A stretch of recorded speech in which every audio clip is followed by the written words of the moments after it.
Hello everyone, this is Moumita. Welcome all of you to my channel. ICDS supervisor নিয়ে একটা খুব paper cutting viral হয়েছে, সবাই দেখেওছেন নিশ্চয়ই, এবং আমাকে কমেন্টেও জিজ্ঞেস করেছেন যে এই 13,225 যে ভ্যাকেন্সি বেরোনোর কথা চলছে এই ব্যাপারে একটু বলুন, বা এটা কি সত্যি। এখন পেপার কাটিংটা যেহেতু ভাইরাল হয়েছে এবং যেহেতু পেপারে নিউজটা বেরিয়েছে, তো আমিও এটা নিয়ে ভাবলাম যে কি হতে পারে এত পোস্ট ওয়েস্ট বেঙ্গলের মধ্যে, এবং যেখানে সবে মাত্র 3,458টা পোস্টে রিক্রুটমেন্ট হয়নি, বাট রিক্রুটমেন্টের তো প্রসেসিং চলছে, বা সেই জায়গায় আরও কিছু যে 50% দিতে হবে, সিট বেরোনোর কথা চলছে, তার মধ্যে আরও কি এত ভ্যাকেন্সি থাকতে পারে, বা যদি থাকতে পারে সেটা 2019 সালে ভ্যাকেন্সিতে কেন এলো না মাত্রই 5 বছরের মধ্যে, যেখানে এত বছর তার আগে যে 1998 কি 99 সালে যে পরীক্ষা হয়েছিল বা 2007 সালে নিয়োগ হয়েছিল, এতগুলো বছরে এত ভ্যাকেন্সি হলো না, এই 5 বছরে এত ভ্যাকেন্সি রিপোর্ট হলো। তো এটা নিয়ে আমি অনেক ভেবেছি, তো যেটা মনে হয়েছে এটা ফেক হওয়ার পক্ষে কিছু যুক্তি পেলাম এবং ফেক না হওয়ার পক্ষেও কিছু যুক্তি পেলাম। তো সেটা আপনাদের সাথে শেয়ার করি, কারণ আইসিডিএস নিয়ে আমার যখনই যেটা মনে হয়েছে সেটা আপনাদের সাথে শেয়ার করেছি। কারণ এই পরীক্ষা প্রসেসটার প্রথম থেকে তো আমি ছিলাম, সেই জন্য আমিও অনেক খবর রেখেছিলাম, সেটাই শেয়ার করি আপনাদের সাথে। তো ফেক হওয়ার পক্ষে যুক্তি যেটা আমি পড়লাম নিউজটা, সেখানে বলেছে কি 13,225। আচ্ছা ঠিক আছে, আমি তর্কের খাতিরে মেনে নিলাম ভ্যাকেন্সি হয়তো 13,225 না হয় ওটা হবে, হয়তো 6,000 7,000 হবে। 6,000 7,000 হওয়াটা বিশাল অস্বাভাবিক কিছু নয়, কিন্তু যেটা দেখলাম কি জুন মাসে ফর্ম ফিল আপ শুরু হবে অনলাইনে, ভালো কথা, এবং বলেছে কি পুজোর আগেই নাকি রিক্রুটমেন্ট সম্পন্ন হবে।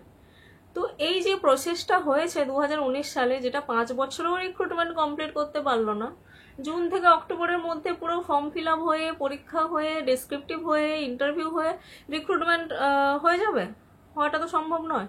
তো এটা মনে হলো কি আমার, সেই জন্য একটুখানি কোথাও খটকা লাগলো যে এটা কি করে সম্ভব। আর তবে যদি ওরা বলে থাকে কি পুজোর আগে ফর্ম ফিল আপ কমপ্লিট হবে পুরো, সেটা হতে পারে, ঠিক আছে, কিন্তু সেটা তো বলেনি যে নিয়োগ প্রক্রিয়া সম্পন্ন হবে, এরকমটা বলা রয়েছে। তো যেহেতু নিয়োগ প্রক্রিয়া সম্পন্ন হওয়ার কথা বলা রয়েছে, তো সেহেতু এটা একটু কিরকম লাগলো যে এত তাড়াতাড়ি কি করে সম্ভব। আচ্ছা, দ্বিতীয় যেটা লেগেছে সেটা আমার যতদূর মনে পড়ছে 19 সালে যখন ফর্ম ফিল আপ হয়েছিল, ঊর্ধ্বসীমা ছিল বয়সে 40, এবারে দিয়েছে 42, বা হয়তো 42 ছিল, সেটা আমি খেয়াল করতে পারছি না, তবে আমার যতদূর মনে হয় যেন 40ই ছিল। আর শিক্ষাগত যোগ্যতা ছিল স্নাতক, আর যারা AWW তাদের 10 বছরের অভিজ্ঞতা থাকবে মাধ্যমিক পাস হলে, বা উচ্চ মাধ্যমিক হলে 5 বছর, এরকম এরকম ছিল। তো যেহেতু স্নাতক যোগ্যতাই ছিল এবং স্নাতক যোগ্যতায় পরীক্ষাটা হয়েছিল, এবারে দিয়েছে সেখানে উচ্চ মাধ্যমিক বা স্নাতক, তো হঠাৎ করে সেটা উচ্চ মাধ্যমিকে কি করে কনভার্ট হয়ে যেতে পারে।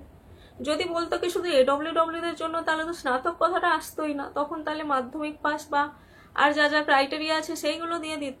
তো যেহেতু বলেছে উচ্চ মাধ্যমিক পাস বা স্নাতক হলে হবে, সেহেতু এখানে একটুখানি বিষয়টা কিরকম একটুখানি লাগলো। আচ্ছা, আর ফেক না হওয়ার পক্ষে যুক্তি যেটা মনে হচ্ছে কি, হঠাৎ করে নিউজ পেপারে এরকমভাবে এত ডিটেলসে কবে আবেদন প্রক্রিয়া হবে, কত ভ্যাকেন্সি, কত কি এইসব দিয়েছে, মানে জিনিসটাকে উড়িয়ে দেওয়ার মতো নয়। যদি এরকম হতো কি ফেসবুকে কেউ পোস্ট করলো, হোয়াটসঅ্যাপে কোনো জিনিস শেয়ার হলো, এইসব হলে তখন না হয় বোঝা যেত কি এটা ফেক নিউজ, যে কেউ বানিয়ে এটা করছে। কিন্তু হঠাৎ একটা সংবাদ মাধ্যমে এত কিছু বলতে যাবে কেন, কবে আবেদন প্রক্রিয়া শুরু হবে বা এই বৃত্তান্ত, আমার মনে হয় হয়তো কোথাও একটা জিনিসগুলো টাইপিংয়ে মিস্টেক, বা একটা হয় না টেন্টেটিভ জিনিসপত্র, মানে সম্ভাব্য জিনিসপত্র দিতে গিয়ে হয়তো কিছু জিনিস এদিক ওদিক হয়েছে, যে এটা হলে হবে সেটা হলে হবে, বা কিছু টাইপিং মিস্টেক হয়েছে, বা একটুখানি বড় সড়ো নিউজ নিয়ে হয়তো ভোটের আগে ছাপলো, পরে হয়তো সেটা আলটিমেট ভ্যাকেন্সিটা কমে যাবে, এটা হতে পারে। হয়তো সত্যিকারেরই ভ্যাকেন্সি আছে, এটা হতে পারে, এটা একটা পক্ষে যুক্তি। আর একটা পক্ষে যুক্তি হচ্ছে যে এই যে AWW নিয়ে এত একটা এখন ঘোটালা বিষয় রয়েছে, এবং যেখানে আমরা দেখেছি হাইকোর্টের রাজাশেখর মান্থা স্যারের একটা ভার্ডিক্ট বেরিয়েছিল যে 50% নিতে হবে, এবং কেসটা ডিভিশন বেঞ্চে চলছে।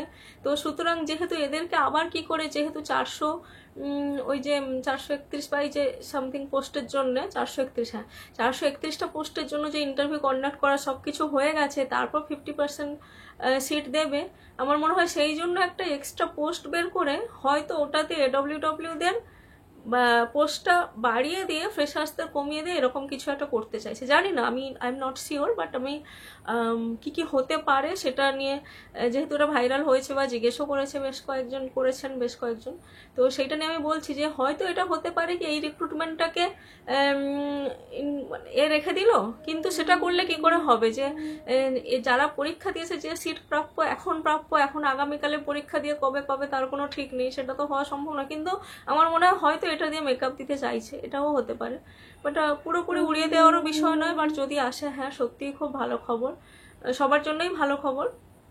আর 50% গেস্টার তো কিছু পেলে আমি নিশ্চয়ই আপনাদের সাথে শেয়ার করবো, বা ICDS আমি এটাও আগে বলেছিলাম যে একটা Q&A বানাবো, সেটা আর বানানো হয়ে ওঠেনি, বাট নিশ্চয়ই আমি বানাবো।